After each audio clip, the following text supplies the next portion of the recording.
Well, what a beautiful spring day, huh? It's a hot one. That's for damn sure. It's hot, but the humidity's gone. Yeah. Well, actually, these last couple of mornings have been like really nice. My friend dragged my ass out to go for a bike ride yesterday at, get this, 8 o'clock in the morning. Oh, so you did that? I was wondering if you would do that. Yeah, I did it with a fucking sad face. Where'd you all ride? We rode one of the parks is over off of Cypress Wood in that Lakewood Forest area. Oh, it's the ones we've ridden? We've ridden this before, but we never parked over in this. Oh, yes, we have. Yeah. Yes, we have. Okay, so I thought. But yeah, I took him kind of the route that I ran, and then I just kind of followed him yesterday because he was like on a particular time constraint. So right. Then I told him that after that last ride, when I freaking damn near passed out. Yeah, the heat will get you, man. This time really I ate something before I rode, and actually yesterday's ride was nothing like that last one. But yeah, so 8 o'clock in the morning rode, which is like not something that I go do. Sure, 8's a little early for me as well. But with the weather being good, it might not be a bad deal. I kind of like the afternoon rides better. I just seem to have a better pace, and I can manage myself a little better. Yeah. But I don't need a huge lunch before I go. But I do like to ride in the afternoons. So anyway, and actually when we were all done, we met up later and had that's where I told you about the whole World of Beer experience, where we had the offline discussion. But yeah, it was a lot of fun catching up with him, and I'm sure, and just kind of picking his brain on some stuff. So it's funny because yesterday was that kind of day. I ended up going to an Astros game during the day. Oh yeah, and it was fun. A friend had some tickets, and he kind of called last minute, and we got a group together, and we went. And it was funny because I've never been to a day game during the week. Right. And what was funny about it is we got out of the game at 4 o'clock, and just before all the traffic. Yeah. We spent 20 minutes sitting in one spot just trying to get down one street to make a left turn to get on the highway. It was bad. It was some of the worst driving I've ever seen in my life of the people around us. It was nuts. I don't know if you've ever been to this location, because I've never been to this area where this World of Beer was yesterday. It was I'd read about it because another friend from high school sometimes writes about it when she and her husband go to this place to eat lunch. Right. So anyway, and Katie, this version of this little gathering place is called La Centera. Well, this one over here. Yeah, I know where that's This one here is they call it Town Lake, whatever. Yeah. And so it's a really cool facility. Yeah. Way more picturesque than going to like Katy. Right. But the parking, oh my God, the parking blows. Yeah. Well, we ate at Town Lake. We ate did you? One of the, not Torchy's because it's not open yet. It's open now. Is it now? Yeah. So we didn't eat there. We ate at Sam's Boat. Yeah, I saw that. We ate at Sam's Boat. And Ambresa's going to open there pretty soon. So we want to go do that too. So that'll be pretty good. They have a nice little, I didn't realize. The lake? Yeah, how interconnected they were. They go quite a ways. That whole Crosslands and that whole area over there is really nice. Yeah, I saw they had boats out there floating. I don't know how much activity they have on that lake, but there was a lot the day we were there. Okay, yeah, there was the little wake boats, the little mini pontoon boats. Yeah, and so it's really just a place to cruise from A to B. So hey, let's jump in a boat and let's go grab something to eat at Town Lake. That's kind of what it is. Though you can water ski and kayak out there too, if I'm not mistaken. Because another high school friend of mine, he's pretty familiar with the area, and he's a big water sports guy. Yeah. So it would not surprise me if he's gone there, because he's a big wakeboard guy. Right. He's up in Austin now, but yeah, he's constantly posting videos of the craziness that he does. I mean, his life is, at least video wise, the stuff he posts, he has a lot of fucking fun. Sounds like it. Yeah. I mean, back in the day, we used to do a lot of that. I was more of a boat driver than I was a skier. Mm-hmm. I can water ski and wakeboard, but I really don't. It's not my thing. So I mean, I would be that one guy that would just go in a straight line. I don't do any crazy stuff. I was all about it. But I like to drive the boat. I was always a good boat driver. So Right. I used to pull friends that had that. So he had an American skier, really nice boat with a 351 in it. Right. And so I would pull tandem skiers, which is there's a little bit of skill to driving that. Sure. And I enjoyed that probably more than anything. I really didn't like crashing or wrecking on the board. Right. So that wasn't my thing. They did a lot of that because they do just crazy stunts. But no, it was, like I said, I've kind of outgrown that stuff. But hey, we grabbed a pretty good lunch this week. Yes, that place that you turned us on to. 5.8. 5.8. Oh my God. Yeah, it's at a rock climbing facility off of Luetta Road on the. It's going to be in the east side of I-45. Yeah, up in North Houston. It's Inspire. I think it's called Inspire Rock Climbing. Yeah. Yeah, and it's well, I'll tell you what, and they have. So I've been going there for about a year and a half. Well, actually longer than that, because I guess the Charlie Williams, the guy that founded it, moved on to another venture. He's still involved, but he sold, I guess, his rights to somebody else. And so they're still maintaining a really high quality of food there, but they've added pizza and some other things, and I'll tell you what, they're doing it right, man. That pizza I had there was no joke. Yeah, you got an Italian pizza. Yeah, the Italian deluxe or something like that had like the feta cheese. My God, I had pizza was so good. PB&J tacos, and now don't let that throw you, because it's pork belly and jalapeno. Yes, tacos. I thought that name was awesome. It was very clever, right? Because it was like what? Yeah. He had to explain it to me, because I'm like, what? Peanut butter and jelly? No, I don't want that. He goes, no, dude, it's pork belly and jalapenos. I'm like, oh. So I ordered it. Yeah. It was good. I mean, it was real good. And it's weird because it's in a rock climbing facility, and it's in the restaurant. As you walk into the left side, you could probably put 20 people there, maybe. Yeah, I mean, it's not a big place. It's not a big place. But I'll tell you what, it gets a crowd. A lot of takeout business goes through there. Yeah. And they have a full-blown pizza oven. They make their own bread, which is really interesting. Right. So all their buns and English muffins, they make them all there. But it's a good place to eat. Like I said, you had the pizza, I had the tacos, and Todd had a chicken sandwich. I think burger or chicken sandwich. Yeah, that or something. was raw. And those, because that was the first time I'd ever noticed something about the fries, and you told me that they were twice fried. Yeah, that's like pommes frites. God, they do them right. Yeah, they don't play around. That was a game changer. Yeah, it really was. Nice, crispy. They were well done inside, but not mushy, and then the interior snapped. It'd be like if you went to France or something and got a pomme frite. That's about how good they are. But so we enjoyed that. It was a lot of fun. Yeah, that was badass. We'd definitely go there again and check those guys out. But it's funny because we end up at this place every week, okay, where we don't want to really talk about the news, because there's just like we always say, it's insane. Right. It's very distracting. We don't think there's a lot of humor in it anymore. Right. Because it's just too manipulative. Well, that, and okay, so if you do a little bit of internal inventory, you find yourself that every week because you look at the same stuff all the time, you find yourself ranting about this or that. Yeah. And then you just become known as the guys that just rant on shit. Yeah, so. and I don't enjoy that, because you have to admit, you don't feel so good about it when you're done. And then when you go through the editing, you listen to it and you go, not again. Yeah, the editing, oh my God. To me, because the topics change the tone of your voice, your inflection, all that stuff, it makes editing a fucking nightmare. Oh, I'm sure. So that's why I find myself all the time getting in front of this freaking soundboard and making tweaks here and there. Yep. And just when you think that you've got it right, it depending on the subject that you're talking about, then you'll have to go back to the fucking drawing board. That's why I'm like, hey, if we talk about something that's less inclined to make your blood pressure go up, right? I'm all about that. Make it fucking eat. Plus, I like to laugh. Who the fuck doesn't like to laugh? Right. Well, speaking of liking to laugh, we're gonna dive into something today that I think is funny. We've touched on this before, and it's the whole Area 51 storming of Area 51. I'm intrigued by that. Yeah. I'm completely intrigued because this has evolved. I guarantee it started out as a prank.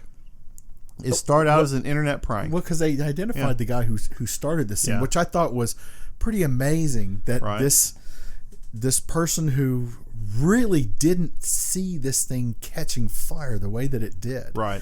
But even though it's kind of a joke, Mm-hmm. you've got people out there who think this is like a. But if you're They're living for it. well, if you're a conspiracy theorist guy, you are all about this. Yes, let's storm Area 51. Yeah. And I'm like, you have no idea what you are about to take on. So what I think is interesting is that right now, the big thing in the news is the immigration problem coming into borders, the rush of people coming across the borders and the building of a wall and the detainees and all the logistics that's involved with that, which is a massive thing.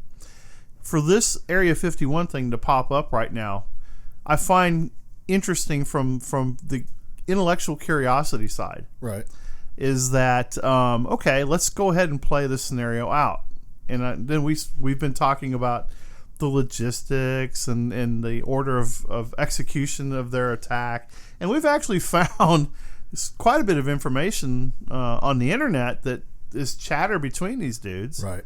that with their plans, and so you look at that, and you have to ask yourself, okay, even if it is a joke, somebody took the time to actually write out orders of execution, right? They used bandwidth. They used bandwidth to develop a battle plan, and it's some of the stuff is just cracking me up. I mean, where they had me was the vape lords.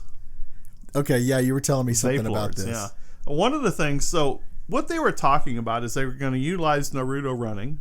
Okay, that was which.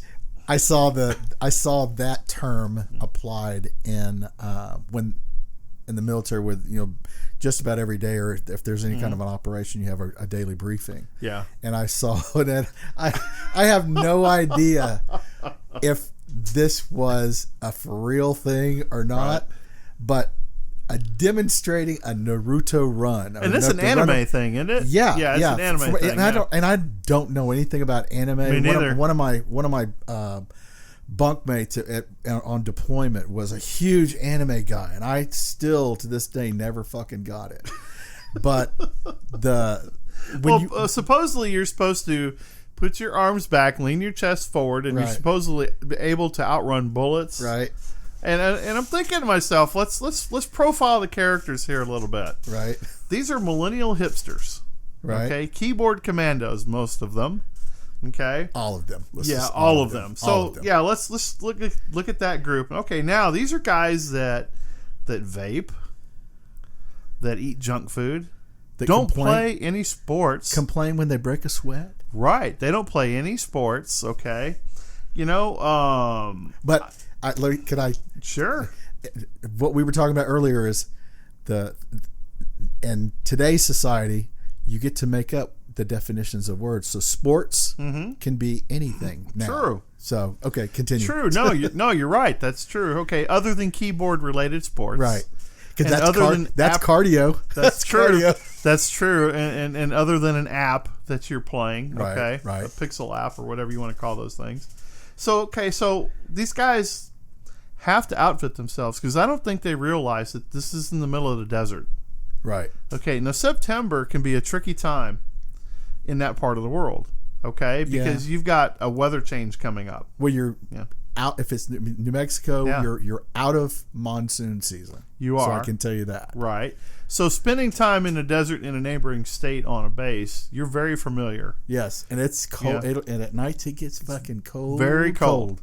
And it'll heat up during the day, and there's no water anywhere to be found in many of those areas. Yes, that's correct.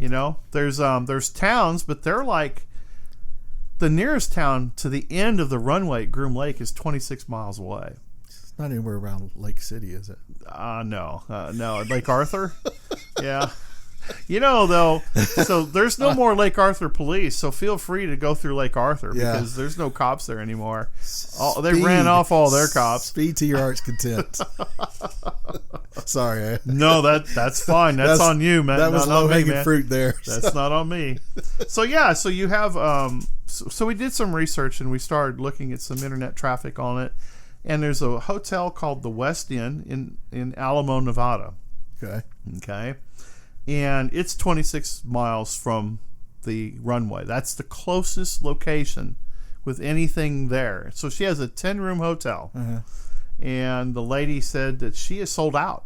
It's actually booked for that weekend. Right. For the 18th, 19th, and 20th. And this is supposed to happen on the 20th. And during this interview, she was probably fanning herself with $100 bills for sure. You know she is. So she also has 30 acres for campers that can camp on this thing. Ooh, resourceful. So, yeah. Oh, yeah. She's just waiting for the day, right? I'm going to squeeze as much money out of this property as possible. But to date, she has somewhere between 60 and 75 slots already booked for that. Okay? So we're going by their numbers on the internet. They're saying they have roughly 221,000 plus committed to this. Okay? So we're just going to go with this, okay? This is September 20th, right? 20th, yeah.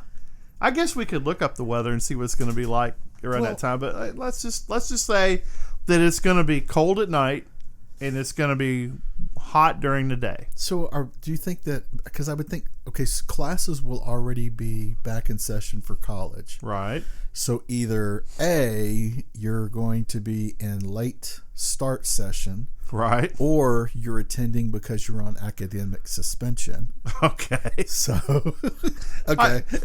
You can see how ridiculous this is getting, right?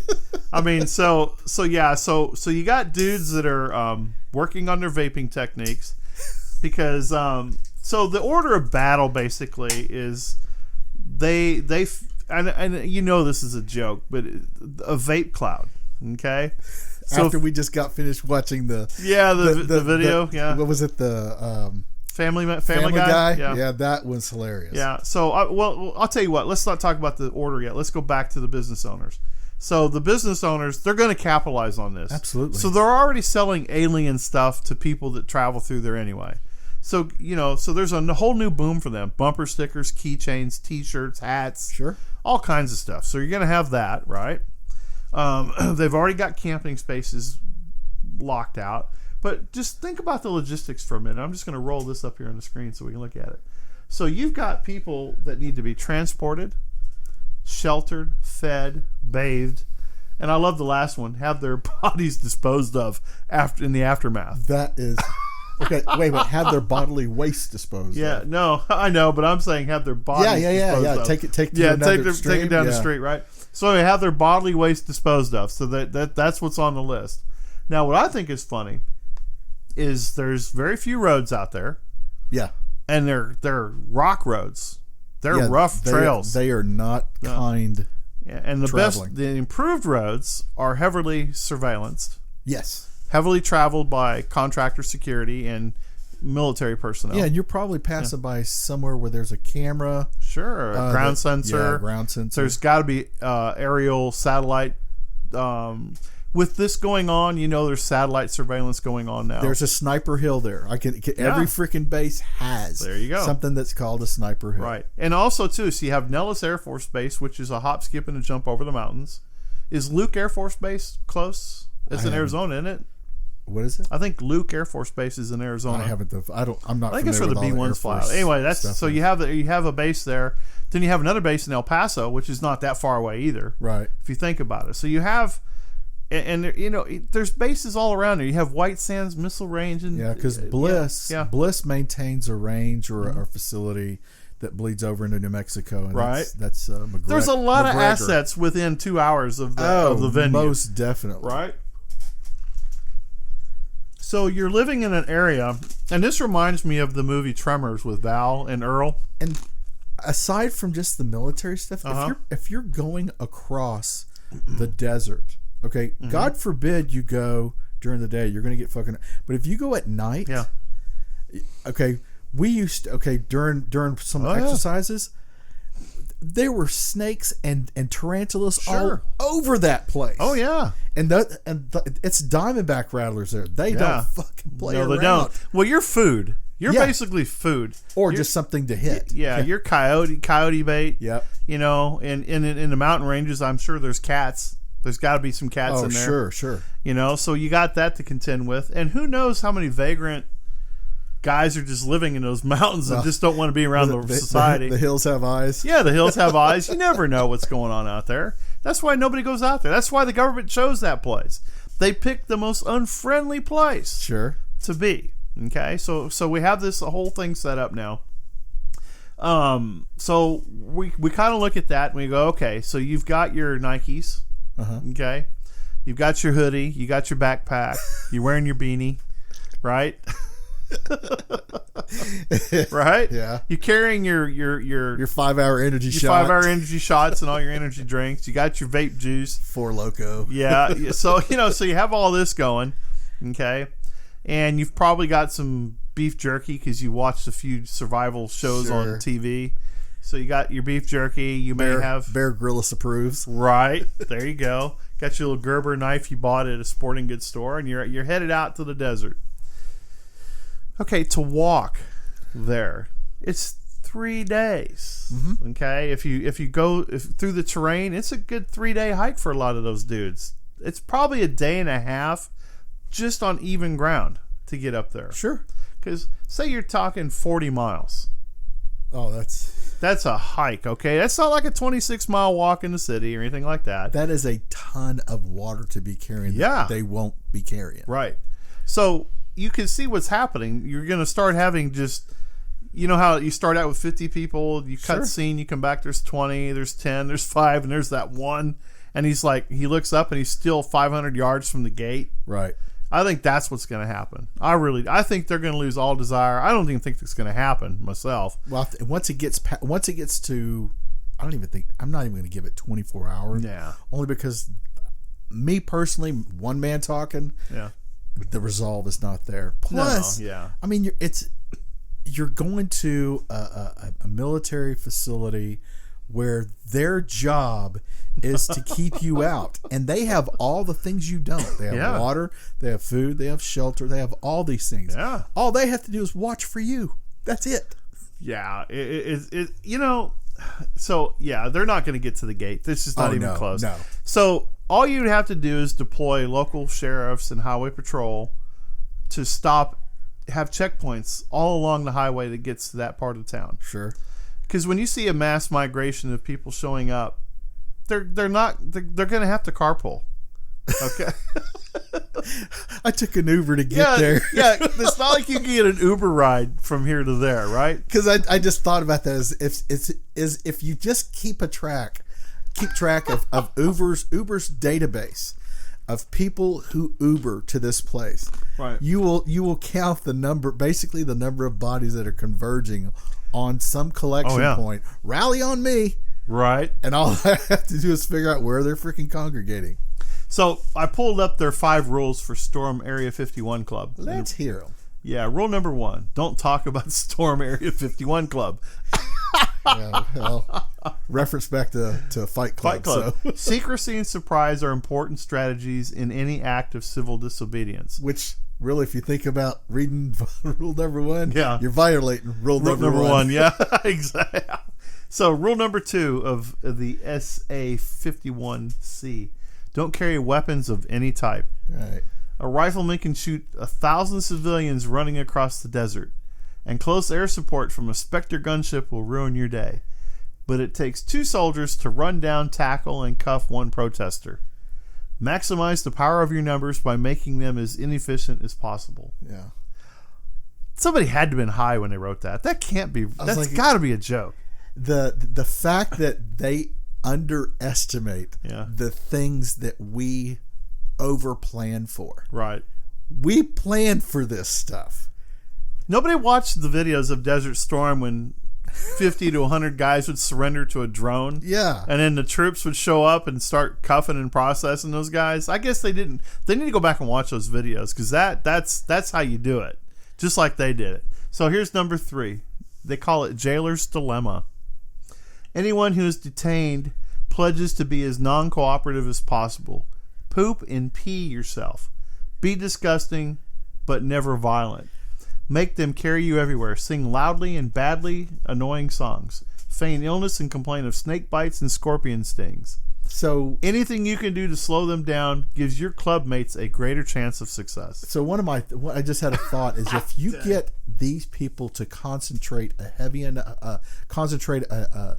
area. I'm trying to remember. I don't remember what this operation was, but it was supposed to be. It was a chemical weapon. I forget what year it was, but essentially the intent of this chemical was when you dropped it into an area and it became airborne, it supposedly made the people who took in the chemical, it made them start having homosexual tendencies. Oh no! So all of a sudden, when everybody starts, when you get them in this area, it's that they stopped advancing. So they're giving them X? They're giving them ecstasy or something? I have no idea what it was. Great. I've never heard of that. But what's funny is when I listened to an old Drinking Brothers podcast, Evan was talking about when the Spartans were getting ready for war, and the Navy. Yes, that's so disgusting. But essentially it's that in reverse, right? So I stopped your advancement on an objective, and they ended up basically eating each other. Oh God! So I can see hacky sack. I can see hacky sack and vaping, but I don't see that other thing happening. Now it's funny. When they say poop and pee yourself, after that 40-mile hike or 20-mile hike or however you want to, whatever approach you take to get in there, right? You're going to have all that happening anyway. Yeah. I mean, think about that. I mean, you got, say if we go with our numbers, you have 200,000 people walking through the desert at night, because this is supposed to be like a 3 a.m. morning run or something for them. So they're supposed to get there early in the morning while they sleep, because the French always attacked before the Indians always attacked the French before sunrise, right? Well, these guys, instead of waiting for sunrise, they figured they'd get a 2-hour head start on it, right? The fact it's just thinking that a base sleeps. Yeah, is I know, right? It's stupid all in itself. So they have that. So they're going to be in very rough shape. They're going to be dehydrated, tired, cut, beat up. They're going to show up. It's not like you're going to drive up in droves of buses and just drop them off like they do at the election time, where they just go get people and bring them to the polls. Right. These guys are going to be wore out by the time they get there. So they show up. So the rule number 4 is the grease pig with Air Jordans win the race. Wear great shoes, camo paints, and lather your body in grease and run like hell. Camo paints. Camo paints, yeah. Golly. Yeah, they know nothing about what they're about to run into. Oh my God. I don't know whether to take this seriously or if a troller basically wrote this up, because if he did, this is good. It is. I love it. I think it's really good. So rule number 5, stay hydrated but don't litter. This will both help you stay alive in a desert and let you urinate yourself when the MPs tackle you. Good night. So this is like you just said. It could have been a good troller, and this could just be a joke. But who knows anymore? Social media takes on a life of its own. We were talking about social media influencers earlier, right? And if somebody gets enough trending, it takes on a life as a credible. The saying used to be, if you heard something from 3 perceptually credible sources, it was the truth. Right. That was the old marketing. Now, if you're trending, it makes you a credible truth. Okay. Well, and the thing is you get followers. It's this fake validation that people recognize as some sort of validation. So. Sure. Well, they go on to say that moving around within the milling masses who are outside the controlled zones will go unnoticed. Really? You really think that they don't know how many vehicles pass by? Yeah. You don't think there's detection strips on how many, and they average maybe 1 car every 3 days that goes down a road, and all of a sudden you have the pitter patter of greased Nikes running across the desert? They're not going to pick that up. Well, the whole milling of outside the controlled zone. So if you look at the tactics that were used in the movie Troy, where you tried to I was like, they fucking did that shit there too. Yeah, exactly. I was like, are you kidding me? What the fuck? Right. And what I think is funny is that all the assets are above ground. Okay, all the hardened assets are above ground, and they're protecting what's behind those doors. Yeah, wherever that information may be. Sure. And most of these bases are built for nuclear attack. Okay. So being in a desert, easy to dig. You can make all kinds of tunnels, caves, underground buildings, all the things you want under there. Until you hit a hardened... That's right. So you hit some kind of hardened substrate, you can go as far as you want. So who knows what's below the ground? And honestly, they're showing up with nothing. They think they're going to take things from the security force. Do they actually think that once they get in there and overwhelm them with their numbers? Yeah. What are they going to do? Take a couple rifles, a couple grenade launchers? Well, shoot doors with something? I don't know. The thing that I haven't really figured out, or I haven't seen put out, was what the end state was supposed to be, other than thinking that they were going to learn some secrets that they think the government is holding from them. Which way I'm looking at it is, even if, let's just say hypothetically that you find out there's aliens there, how did that improve your life in some way? It doesn't. You know something that you didn't know before, but using that as a justification to assault, that's fucking stupid. Oh, I think so. Like I said at the beginning of this, I think it's all has to do with freeing illegal aliens from detention centers. Right. And it carries on. I think somebody decided to spoof that with Area 51 and say, hey, why don't we just, while we're at it, why don't we just go get the aliens they're holding at Area 51? Okay, now, let's flip this a little bit. Let's play it another way. We already know it's a ludicrous plan. We already know that they'll be met with measurable deterrence. Sure. Okay? We also know that they'll run the risk of being killed. Yeah. Okay? Now, let me ask you this. What if they decided, hey, you know what? We got this organizational infrastructure in place now. Instead of going to Area 51, why don't we just go to an immigration detainee center? Okay. Why don't we use our 200,000 guys to rush one of those and free illegal aliens? What if that's just a false flag to do that? That's kind of an interesting. It's a weird take, but that's how I think. So what if it's that? What if that's the end game, and this is just covert speak? So this is going to this is going to conspiracy side. This is okay. So this is where we are telling people that we're really going to be here. Yeah. And now I could say that, okay, number one is congregating that many bodies around a facility like that. Oh my God, what overkill. Now, I will say that would be kind of a daunting number to have around a facility like that. Now, do I think that just because you have 200,000 or 100,000, or is it going to get the doors open? No. It's just these aren't hardened facilities. These are barbed wire and chain link fences behind cinder block doors with electronic locks on them. It's more of a jail. Yes. So you can literally, it's feasible to overwhelm that just by masses. Because what you have is Border Patrol, local law enforcement. There's no military presence at any of these bases. Well, there are guys on assignment to those departments, but they're not in a combative mode. Nothing to where you could say, okay, I'm going to dispatch this group because they're a force multiplier. Right. A force multiplier going against that many people, that better be one hell of a force multiplier. Sure. But like I said, 220,000 people showing up at a detention center with less than 50 Border Patrol agents manning it. So when let's just say one person drops dead,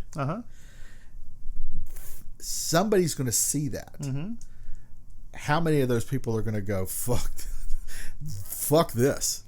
This is not worth it. Yeah, but dude, I've seen people trample people at concerts to get get closer. And then look at what happens on Black Friday. Right. To get a stupid toy at a Walmart. Okay, people literally put people in the hospital over shit like that. So say you take a politician that stirs the masses. Okay. Sure. We don't have any of those though. Yeah, we don't. I know, but say we find one somewhere, right? Okay. Hope to God we don't have any of those people, those kind of people elected. Yeah, exactly. So say that's really what this is all about. This is really just look over here while we do this. It only makes sense to me for that to be the case, because when you look at some of the rhetoric that's going on here, and you start reading some of the stuff in their little emails back and forth, I kind of got to ask myself, okay, we've kind of picked an obvious target, but we know it's surrounded by a lot of military. Right. Okay. But if we shifted those efforts to an area where we know we can have success, more people will join us and do the same in their part of the state or part of the country. Just the sheer the sheer number of people keeping that secret? Oh, it's not a secret. I don't think it's a secret. Here's what I think is funny is that you're looking for willingness. You're looking for somebody that's willing to join a cause. Uh-huh. And I think that when you say, okay, this cause is bust, but we can do this, we can free illegal immigrants and these kids. Now, it would not surprise me if, let's say that there's, okay, I already know that at some point somebody has drilled down on this. Sure. To figure out. I would have. First off, are they capable of following through with what they're threatening to do? Right. And if they are, okay, now I'm going to pay a little bit more attention. Mm-hmm. And then to some point where I might be able to strategically place somebody within a group, right, that can kind of be on the inside telling me what's going on, mm-hmm. pushing information back out. I could actually see that. Sure. Or, I don't know, that stuff kind of occurs to me now, that if you have a large assault, I don't even want to say assault, because just call it a disruptive force or disruptive band of people. Yeah, okay. Are going to show up someplace where they're not supposed to be. So while another group yeah. is going to be somewhere else where that's the real target. Sure. I mean, think about what happened in Philadelphia. Think about the protests in Dallas with Black Lives Matters.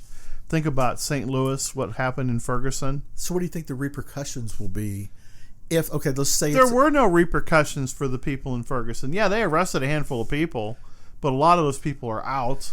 So if U.S. citizens go to a detention facility, right, and let's just say that they're able to empty that detention facility of all the immigrants that are being held there, right. So essentially, you had a rogue resident force go against the will of the U.S. laws. Yeah, the law. Yeah, So what I'm getting at is, so the repercussions would be, I would think that there would be a tightening of something in the future, or sure. or some kind of knee-jerk reaction that we're going to employ this measure right now to gain some control back on the population. Well, that's the thing. I mean, what do you look at New York City? They're throwing buckets of water on officers that are trying to arrest people for immigration issues and other things. They're just running up, and the police are retreating.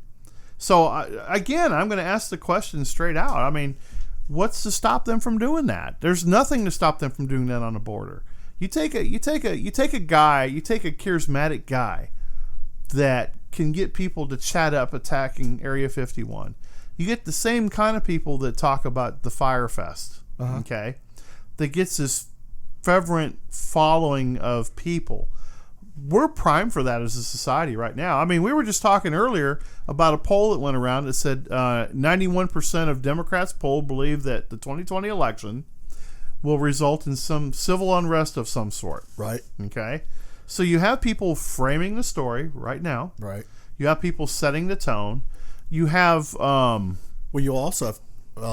based on that, you'll have sort of confirming statements being made across all the platforms. Right. Facebook, Quora, particularly Reddit and Quora, where those two, and 4chan, that don't get kind of the notoriety that Facebook and right. And really those places aren't for that. No. But you'll find more revolutionary types running around in Quora and Reddit than any other place.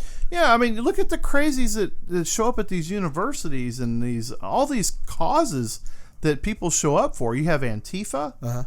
I mean, all this Area 51 thing sounded like a bunch of Antifa people to me anyway. Right. I mean, plus it plays to their wheelhouse anyway. It does. It's right in their wheelhouse. So you have this, and so you have and you look at it, and I think you made some really good notes about the Area 51 exercise being used as a barometer, right? To measure the level of commitment to a civil unrest event. Right. You have a lot of these people that are they're purge followers, right? They think they're for the purge until the purge happens. Hell yeah. And that's the thing that I think is funny about these people. They look at things like very simplistic and one-sided. There's a lens they use that I can't even understand. Well, it's because it's crazy is why it is. It's not what common civil community-minded people do. Right. Okay. If it was such an atrocity, trust me, the masses would have been up in arms about it, and it would have been stopped. But you're talking about laws being broke. The initial argument is that you're separating parents from their kids. Right. Okay, let's talk about the numbers. How many people are deployed in the military that are away from their family? Upwards of... They're separated from their family. Nope, they're separated from their kids. Oh. They're separated from their spouses. They're off. They're separated. Yeah. Okay. Now, okay, for the most part, most of them handle it as well as they can. Would you say 300,000, maybe 100,000? How many families do you think? Oh, I would say 300,000. Yeah, 300 easy. Is an easy. It would be an easy number to go right? from. And that's just been the way it's been forever. Yeah, that's just how it is. Now let's look at people that are incarcerated with kids. Oh, that's a shit ton. There's a shit ton, right? So they're separated from their kids. Right. Okay. Now you look at a lot of people that are making an argument over 2,000 kids being held in a detention center, and we have well over 1 million or more that are separated from their children as well. So it's really not about the kids, okay? At the end of the day, that doesn't prove to me that it's about the kids. Well, there's a different equality that's applied. It's right. Like, okay, the soldier or the military guy, they chose to do this, whereas the kid that got separated from his immigrant father or whoever it was that was in charge of him, that kid didn't. No, see, I disagree with that. They drug him along with them. Yeah, that's. I fully agree with that. And the guy who's sitting in prison right now, made the decision to do something that caused him to land his ass in jail. That's right. And I'm not even going to go do the road of what laws or justices were. Yeah, we're not doing that either. But the thing is decisions were made, and consequences have to be dealt with. Sure. So another thing. So we have politicians that have been sneaking people through. Oh yeah. So we talked about that. Coaching and how to happen. And just this week they arrested 16 Marines out of Pendleton. Right. NCIS is conducting an investigation for the allegedly human and drug trafficking. Okay. Which I told you about. Which is nothing new. No, this is not anything new. You have bad apples everywhere. But it makes headlines. Okay. So to the millennial listening or the uneducated listening, it's a new event. Oh, look, even the military is trying to help. So I will say, to add a kind of a twist to the military thing, is for all I know, somebody might have been influenced in a very, somebody had their arm twisted. Hey, so you do this, and you won't get court-martialed for this other thing if you do this. Right. So finding 16 Marines that will all be on board with doing this. Yeah. Nah. Yeah, I don't know how that's going either. I think they just threw a big net and they're going to milk it down to the guilty. It's funny because people watch movies. I know so you may hear some buzzing going on. Yeah. There's a little maintenance around the building right now, so it's just the way it is. Because here I am looking for a brick. Right? Yeah. Well, there's just some things we can't control. That's one of them. It does happen though. But it's funny because I don't know. We're laughing at it, but I'm actually kind of a little concerned about this exercise being a balloon that's being floated that will actually evolve into, let's take it beyond detention centers. What about the election? Okay. What if they decide that we don't like the results of the election, so we're just going to start storming the polls? Okay. And what if we keep people from voting, or what if we coerce the vote, or what if because that has happened. Right. That has happened in the past. Yeah, I just let that happen. Don't worry about all that, because he'll be done in a minute. Yeah, they're fast over there. Well, and with the with all the activity that's going on across the United States with tweaking state laws as far as who's going to get electoral college votes, and are we going to adopt electronic voting versus are we going to get new machines, and what are we going to do with the software, yada yada yada. All those little chess moves to me points to I'm trying to make sure that the outcome that I'm looking for happens. Right. So in some wargaming session, I've already figured out these are the areas that I need to focus on because they'll give me my desired end state. Wasn't there something recently where Ted Cruz is him and somebody else are sponsoring a bill or some kind of thing that's going after Google for influencing votes in the last election? They said it was one of the social media. I think it said Google was influenced a huge vote swing. Did it involve Apple Cart in any way? It may have. I didn't read the story completely. Okay. I thought maybe you might have more on it. What's funny with Sam is that we share a lot of stuff back and forth, and Sam is like a news magnet. Okay, things that usually float through the verse, I think they go through his ear first before they hit the rest of the world.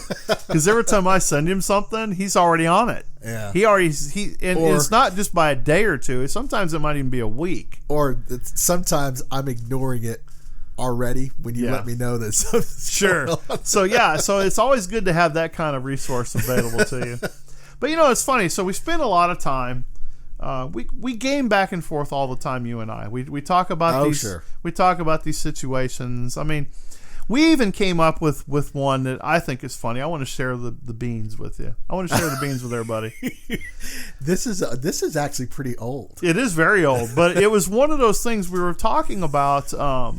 How somebody could mask a catastrophic event inside a humanitarian event. And basically, if you have starving people that are detainees, and you want to feed them, okay, you would fly in supplies. Sure, okay? Airdrop. Yeah, airdrop. What if you had something where you wanted to hurt a lot of people? You could do the same thing, right? Because it looks like an airdrop. It looks like a humanitarian thing. Accidents happen. Sorry. And so we went through the math on a bean drop. So if somebody went and bought pallets of beans, bush beans. No, I don't want it to be bush beans. Yeah, no, we want it to be generic beans. Yeah, we want generic beans. So a 16-ounce can, okay, right. 1 pound can. 96. We came up with constructed a pallet. How many cans were on a pallet? Right. And we talked about, okay, so they're flying this airplane that has humanitarian care on the side of it. Right. Decides to fly over a mass of people, open the doors, and just drop these beans out the back door. Right. Let's say 10,000 feet. Right. Okay. So you've got this falling mass. You got a falling mass of 1 pound cans, like a cluster bomb, basically, falling out of the sky. Right. And literally killing people. Right. Causing damage, considerable damage. Just the impact on the ground, the crush, the crush weight, the disbursement, the flying metal, how fast does a bean have to be going before it becomes a lethal? Lethal, yeah. Because these are contained inside metal cans which are solid, right? But there's also liquid in there too. So I mean, this is a lethal thing. I mean, if you threw a can of beans at somebody, you can hurt them with it. Sure. Because it's a mass.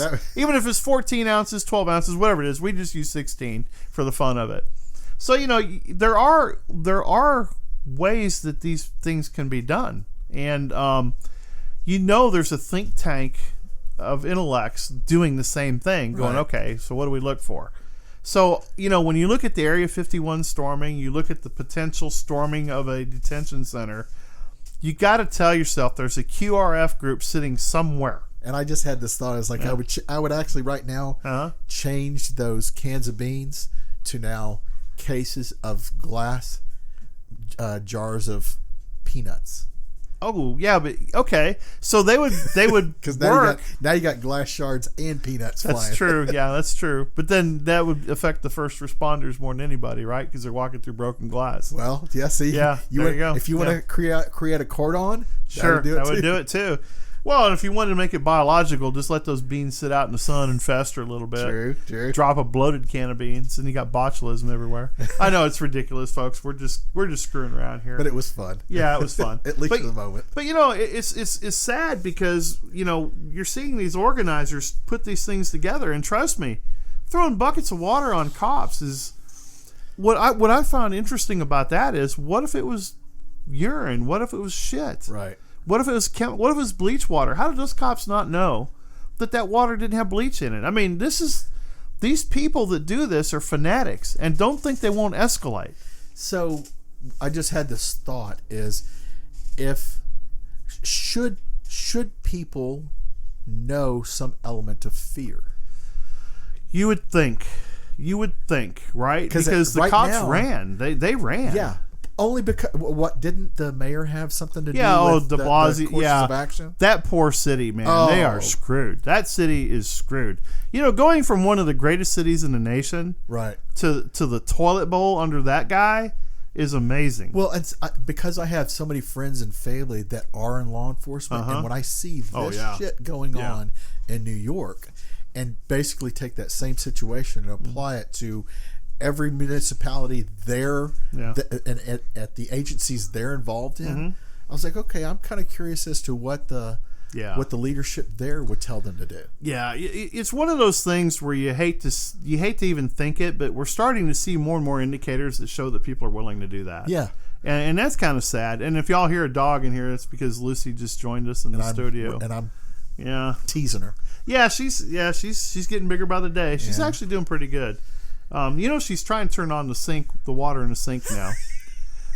So my wife lets her jump up on the sink and then pours water in her hand, lets her drink it. All right. So the other day I caught her standing up on her hind legs at the sink, barking at herself in the mirror. So when I walk in there to see what she's doing, she takes her paw and she's reaching for the lever on the faucet to turn it on. I'm telling you, one day we're going to come home and this house is going to be flooded because that dog figured out how to turn the water on as she dropped her toy in the sink and explain that to your insurance. Yeah, well, I won't. I'll be eating that one. But yeah, so I don't know. Just to kind of, we can wrap this one up, right? Oh yeah. Yeah, we can put a bow on this one because it's funny because we kind of stumbled across some things they might go after next. So we were thinking maybe Loch Ness might be the next. I've seen a ramp up of swimsuit purchases on Amazon to go to find the Loch Ness monster. So I'm thinking maybe Bigfoot could be another one. Floaties. Yeah, there you go. So I'm trying to think. So Loch Ness, Bigfoot, Chupacabra. Chupacabra. Oh, you know what though? That would bring him. That would almost put him in our own backyard. It would. Yeah, I don't want that happening because it's right here. But yeah, so anyway, these guys are quacks, but also with the quacks, you have to be careful because you don't know what's lurking inside that. I mean, to me, with social experiments, social media being used as a soft target probing type device, I really think that this is something that we should kind of keep our eyes on because this could turn bad quick. Yeah.